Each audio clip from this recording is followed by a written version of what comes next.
Hello, hi everyone. I am your Budgie sir.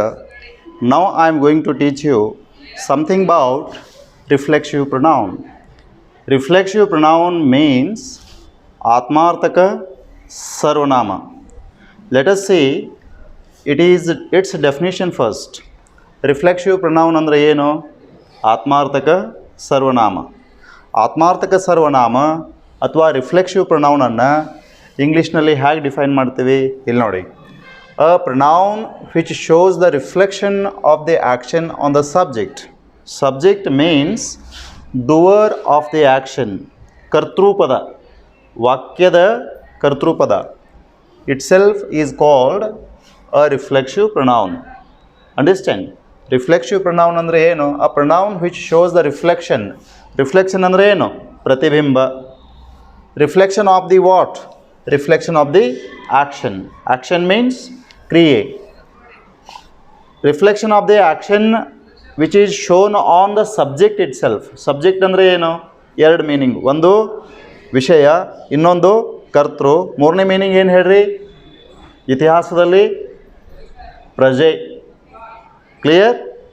So the word subject gives us how many meanings? Three meanings. One is ವಿಷಯ, second meaning is ಕರ್ತೃ. ಕರ್ತೃ ಅನ್ನುವಂಥದ್ದು ಯಾವ ಕ್ಷೇತ್ರದಲ್ಲಿ use ಆಗ್ತದೆ? Grammar. ಗ್ರಾಮರ್ನಲ್ಲಿ ಕರ್ತೃ. ಸಾಮಾನ್ಯ ಅರ್ಥದಲ್ಲಿ ಸಬ್ಜೆಕ್ಟ್ ಅಂದರೆ ಏನು? ವಿಷಯ. ಇತಿಹಾಸದಲ್ಲಿ ಪ್ರಜೆ. Is it clear? Door of the action. Door and subject are same. itself is called a reflexive pronoun. Next question comes to our mind. ಮುಂದಿನ ಪ್ರಶ್ನೆ ಏನು? Sir, what are the reflexive pronouns in English? Okay, let us see. The reflexive pronouns are reflexive pronouns are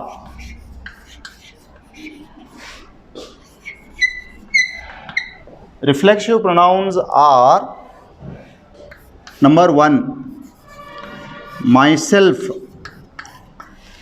Myself. These are also called self pronouns, self words. Myself. Second one is ourself or ourselves. Ourselves. Correct. Then yourself.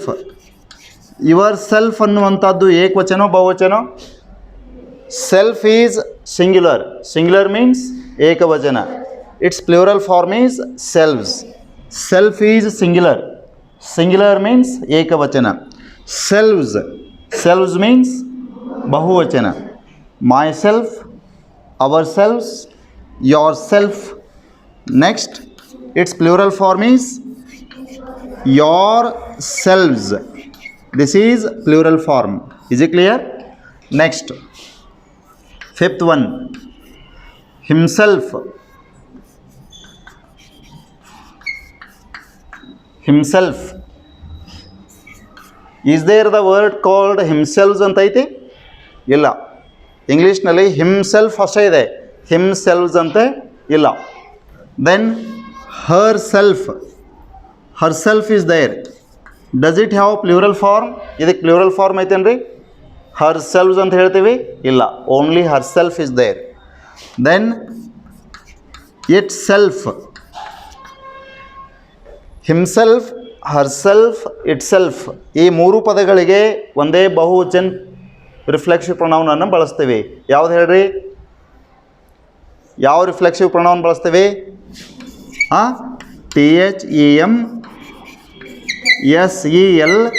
THEMSELVES. themselves ಅಂತ ಹೇಳ್ತೇವೆ. ಏನು ಹೇಳ್ತೇವೆ? themselves. themselves. So how many reflexive pronouns are there in English? There are 8. What are they? Myself, ourselves, yourself, yourselves, himself, herself, itself, themselves. Is it clear? So in English there are 8 reflexive pronouns. Understand? Now simple. How to use them? How to use these reflexive pronouns in English? ಅವುಗಳನ್ನು ಇಂಗ್ಲೀಷ್ನಲ್ಲಿ ಹೇಗೆ ಬಳಸೋದು, ಎಲ್ಲಿ ಬಳಸೋದು? This is important. reflexive pronouns, how to use them in sentences. How to use them in sentences. ವಾಕ್ಯಗಳಲ್ಲಿ ಈ reflexive ಪ್ರೊನೌನ್ಸ್ಗಳನ್ನು ಹೇಗೆ ಬಳಸೋದು ಅನ್ನೋದು ಮುಖ್ಯ. Is it clear? For example, ಈಗ ನೋಡಿರಿ, ಆ ಎನ್ನುವಂಥದ್ದು ಏನಿದು ಒಂದು ಸರ್ವನಾಮ, ಇದು ಸಬ್ಜೆಕ್ಟು ಈ ವಾಕ್ಯಕ್ಕೆ. ನೋಡಿರಿ, I learn English. I learn English, ನಾನು ಇಂಗ್ಲೀಷ್ ಕಲಿಯುತ್ತೇನೆ. ಐ ಲರ್ನ್ ಇಂಗ್ಲೀಷ್, ಇದರ ಅರ್ಥ ಏನು ಹೇಳ್ರಿ? ನಾನು ಇಂಗ್ಲೀಷ್ ಕಲಿಯುತ್ತೇನೆ. ಇನ್ನು ನಾನೇ ಇಂಗ್ಲೀಷ್ ಕಲಿಯುತ್ತೇನೆ ಅಂತ ಹೆಂಗೆ ಹೇಳ್ತೀರಿ? ಐ ಲರ್ನ್ ಇಂಗ್ಲೀಷ್ ಮೈಸೆಲ್ಫ್ ಅಂತ ಹೇಳ್ತಿರೋ, ಅಥವಾ ಐ ಮೈಸೆಲ್ಫ್ ಲರ್ನ್ ಇಂಗ್ಲೀಷ್ ಅಂತಿರೋ? ಹಾಂ, ಯಾವುದು ಕರೆಕ್ಟು? ಇಂಗ್ಲೀಷ್ನಲ್ಲಿ ನೋಡಿರಿ, ಐ ಮೈಸೆಲ್ಫ್ ಲರ್ನ್ ಇಂಗ್ಲೀಷ್ ಒಂದು ವಾಕ್ಯ. I myself learn English. I myself learn English.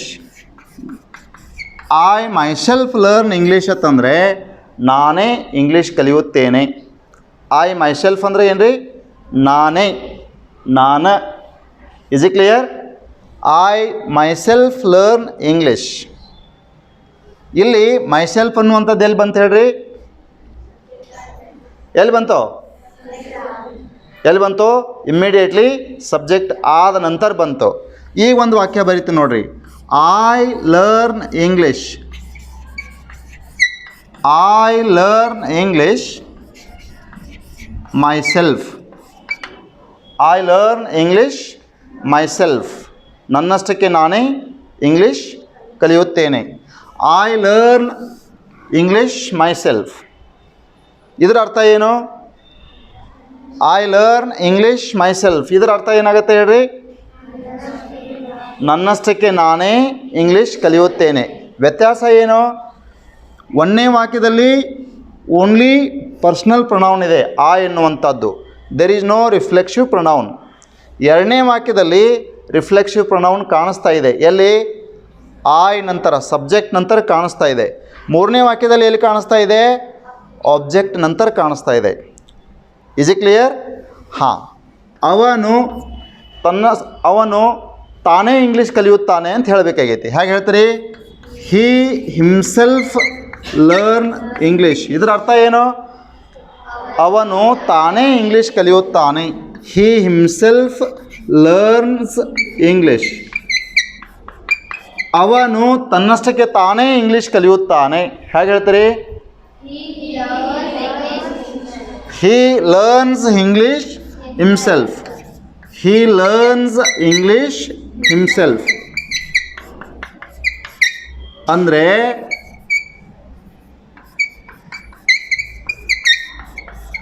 Himself ಅನ್ನುವಂಥದ್ದು, ರಿಫ್ಲೆಕ್ಸಿವ್ ಪ್ರೊನೌನ್ ಅನ್ನುವಂಥದ್ದು ಇಮ್ಮಿಡಿಯೇಟ್ಲಿ ಸಬ್ಜೆಕ್ಟ್ ಆದ ನಂತರನೂ ಯೂಸ್ ಆಗುತ್ತೆ ಮತ್ತು ಆಬ್ಜೆಕ್ಟ್ ಆದ ನಂತರನೂ ಯೂಸ್ ಆಗುತ್ತೆ.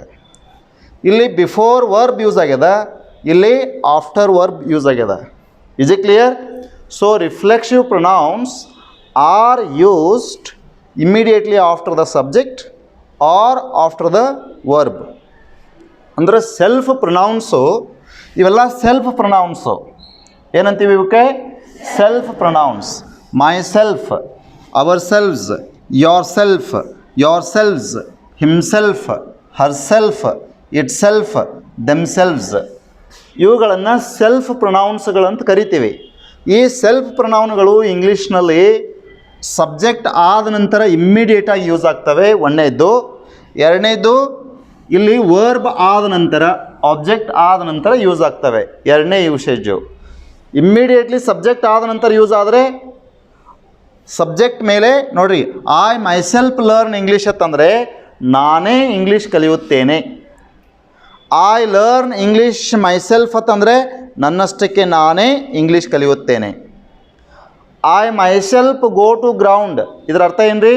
ನಾನೇ ಮೈದಾನಕ್ಕೆ ಹೋಗುತ್ತೇನೆ. I go to the ground myself ಅಂದರೆ ನನ್ನಷ್ಟಕ್ಕೆ ನಾನೇ ಮೈದಾನಕ್ಕೆ ಹೋಗುತ್ತೇನೆ. Clear? We ourselves play kho-kho. ನಾವೇ ಖೋಖೋ ಆಡುತ್ತೇವೆ. We play kho-kho ourselves ಅಂದರೆ ನಮ್ಮಷ್ಟಕ್ಕೆ ನಾವೇ ಖೋಖೋ ಆಡುತ್ತೇವೆ. So self pronouns in English are used immediately after the subject or after the verb in English language. Do you have any doubt? Okay.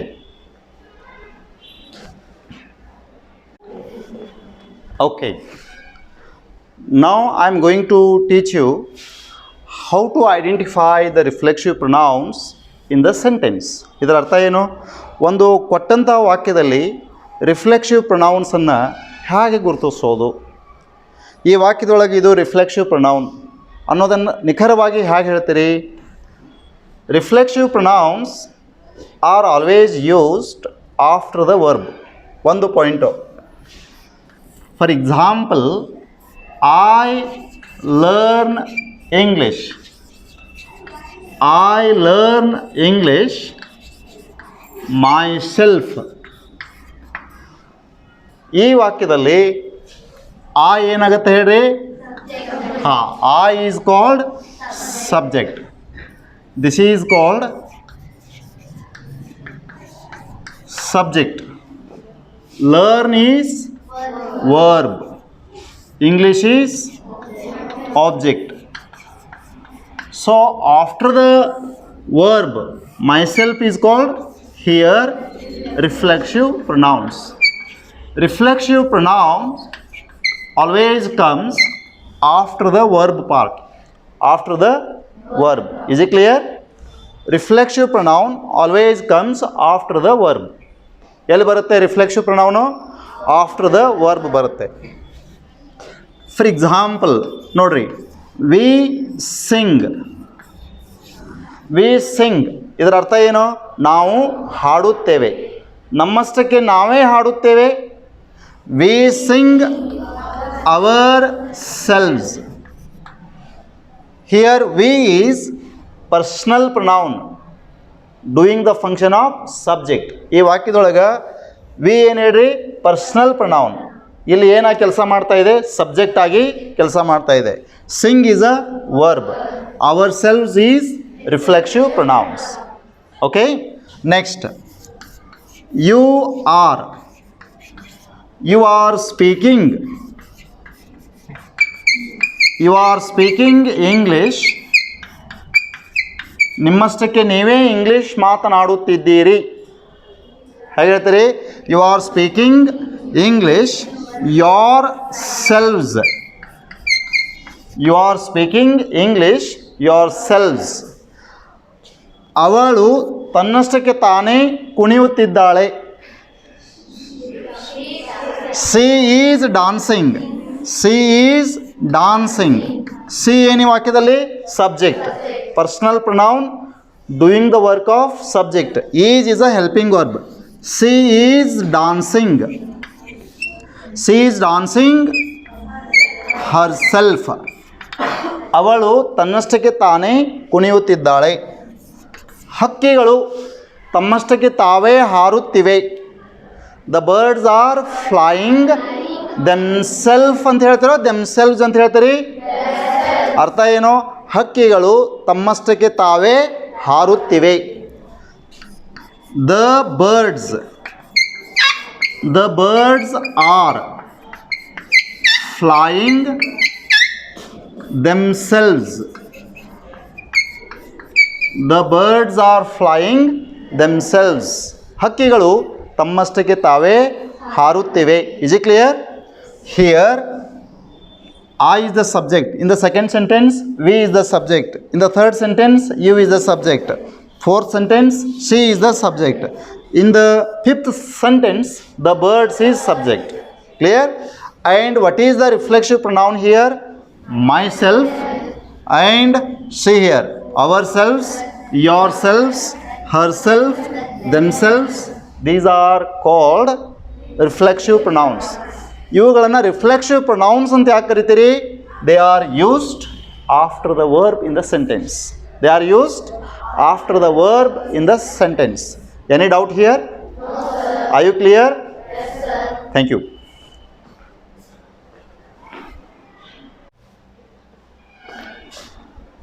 Okay, students, I would like to continue with another kind of pronouns in English, that is emphatic pronoun.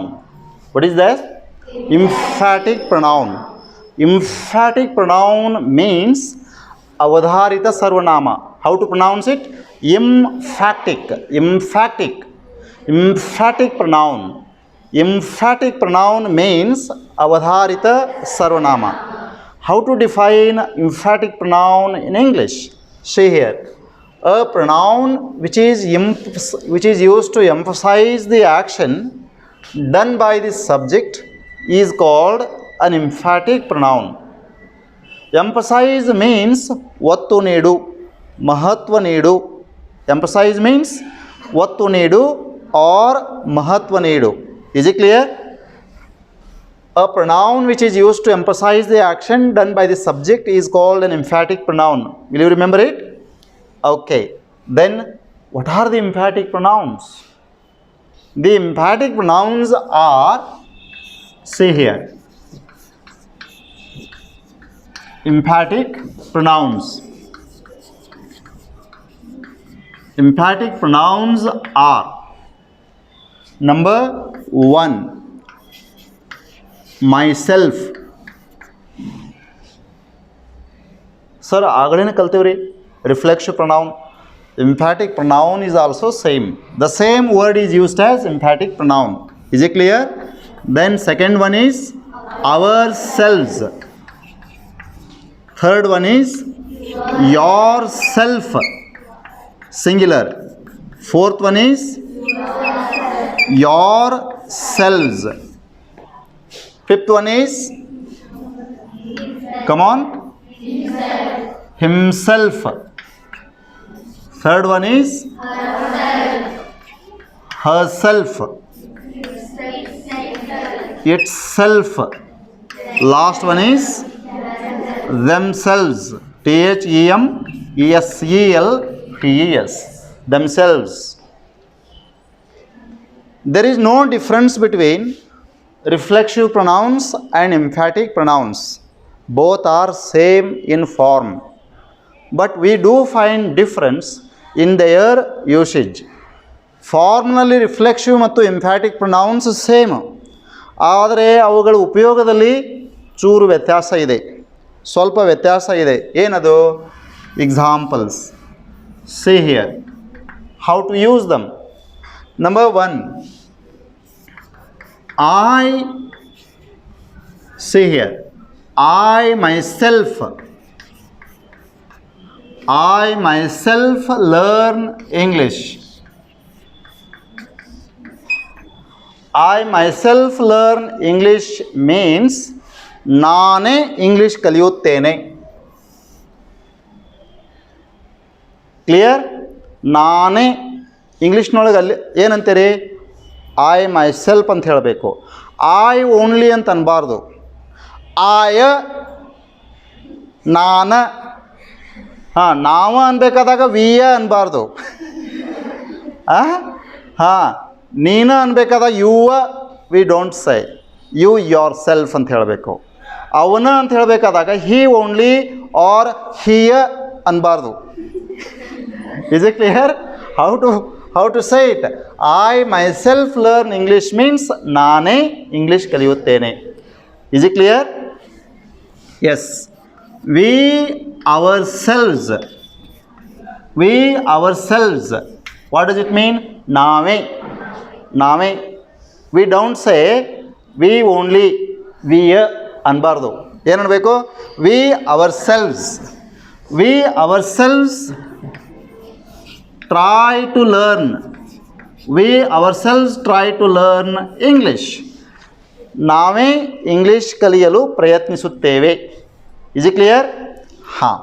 Then you yourselves or you yourself are talking. What does it mean? ನೀನೇ ಮಾತನಾಡುತ್ತಿದ್ದೀಯಾ. You are talking ಅನ್ಬಾರ್ದು. ಇಂಗ್ಲೀಷ್ನಲ್ಲಿ ನೀನ ಮಾತಾಡಕತ್ತಿಲ್ಲ ಅಂತ ಹೇಳಲಿಕ್ಕೆ you are talking ಅನ್ಬಾರ್ದು. ಏನನ್ನಬೇಕು? You yourself are talking.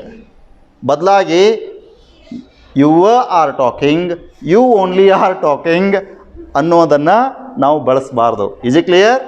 ಹಾಂ, ನೋಡ್ರಿ, ಯು ಬಹುವಚನ ಇದ್ದರೆ ಯು ಯೋರ್ ಸೆಲ್ಸ್. ಹೇಗೆ ಹೇಳ್ತೀರಿ? You yourselves are, you yourselves are studying. What does it mean? ನೀವೇ ಅಭ್ಯಾಸ ಮಾಡುತ್ತಿದ್ದೀರಿ. You yourselves are studying. ಇದರ ಅರ್ಥ ಏನು? ನೀವೇ ಅಭ್ಯಾಸ ಮಾಡುತ್ತಿದ್ದೀರಿ. ಕ್ಲಿಯರ್? ಇನ್ನು ಅವನೇ ಅಭ್ಯಾಸ ಮಾಡಬೇಕು ಅಂತ ಹೇಳಬೇಕಾಗೈತಿ. ಹಾಗೆ ಹೇಳ್ತೀರಿ, he himself should study. He himself should study. ಅವನೇ ಅಭ್ಯಾಸ ಮಾಡಬೇಕು. He himself should study. ಹಾಂ, he himself should study means ಅವನೇ ಮಾತನಾಡಬೇಕು, ಅವನೇ ಅಭ್ಯಾಸ ಮಾಡಬೇಕು. He himself should study means ಆತನೇ ಮಾತನಾಡಬೇಕು. Is it clear? ಹಾಂ, last example, she herself. She herself should cook. What does it mean? ಅವಳೇ ಅಡುಗೆ ಮಾಡಬೇಕು. Is it clear? ಹಾಂ, she herself should cook. Any doubt here? It's clear, you know. So, what is the difference between reflexive pronouns and emphatic pronouns? It is clear now. Reflexive pronouns and emphatic pronouns are same in form. Reflexive pronoun ಮತ್ತು emphatic pronoun ಫಾರ್ಮ್ದಲ್ಲಿ same ಇರ್ತವೆ, ಎರಡು ರೂಪದಲ್ಲಿ same ಇರ್ತವೆ, ನಂಬರ್ನಲ್ಲಿಯೂ same. ಅವು 8, ಇವು 8. ಆದರೆ ಎಲ್ಲಿ ವ್ಯತ್ಯಾಸದ? ಅವುಗಳ ಉಪಯೋಗದಲ್ಲಿ ವ್ಯತ್ಯಾಸದ. Reflexive pronouns in English are used after the verb. Reflexive ಪ್ರೊನೌನ್ಸ್ಗಳು ವಾಕ್ಯದಲ್ಲಿ ವರ್ಬ್ ನಂತರ ಯೂಸ್ ಆಗ್ತವೆ, ಕ್ರಿಯಾಪದದ ನಂತರ ಯೂಸ್ ಆಗ್ತವೆ. ಆಮೇಲೆ ಇಂಫ್ಯಾಟಿಕ್ ಪ್ರೊನೌನ್ಸ್ ಇಂಗ್ಲೀಷ್ ವಾಕ್ಯಗಳಲ್ಲಿ ಸಬ್ಜೆಕ್ಟ್ ಆದ ನಂತರ ಯೂಸ್ ಆಗ್ತವೆ. ಎಲ್ಲಿ ಯೂಸ್ ಆಗ್ತವೆ? ಸಬ್ಜೆಕ್ಟ್ ಆದ ನಂತರ, ಬಿಫೋರ್ ವರ್ಬ್ ಯೂಸ್ ಆಗ್ತವೆ. This is the difference. Any doubt here? Is it clear? Is it useful? Then I will see you next time with one more video. Thank you.